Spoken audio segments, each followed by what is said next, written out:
crisis in Marawi. Security has been tightened since martial law was imposed across Mindanao region a few days ago. President Rodrigo Duterte has ordered troops to crush rebels across the southern Philippines. We were on our way to the city center when we saw commotion and blood on the street. In a ditch are the bodies of 8 men, hogtied and with signs on their chests. The word munafik is written, which means traitor. These 2 women say the men were workers in a rice mill. They were good Christians, they told us, and then they left because they were afraid. The police say the men were killed by a local armed group called the Maute, which pledges allegiance to ISIL. About 60 of them have been battling it out with the Philippine military since Tuesday. Government reports say the Maute has been targeting Christians for years. It wants to set up an Islamic state across Lanao province. The Philippine military is on a full-scale offensive. Most of the residents of Marawi have fled, but more than 2,000 people remain trapped in their homes.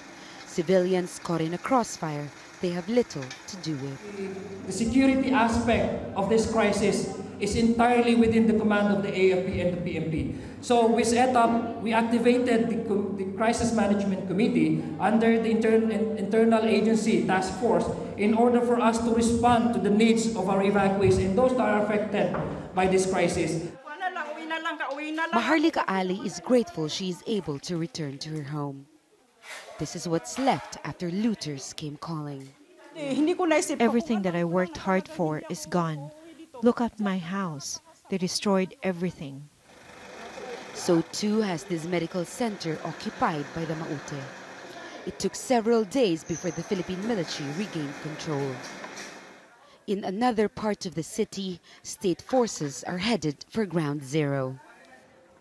We are embedded with the Special Action Force of the Philippine National Police. They were able to clear this area yesterday, and now they're back to retrieve bodies of civilians who've perished in the crossfire. A body of a member of Maute has been found. It's clear he has been dead for days. In another dark alley, 4 other bodies, including a little girl huddled behind a dead woman. Both their heads have been blown off. There are no names, and no one seems to know who they were. This is what's left of Marawi, what was once a place of refuge for those seeking shelter in the southern Philippines, now a city weighed down by grief. Jamala Alindogan, Al Jazeera, Marawi City, Southern Philippines.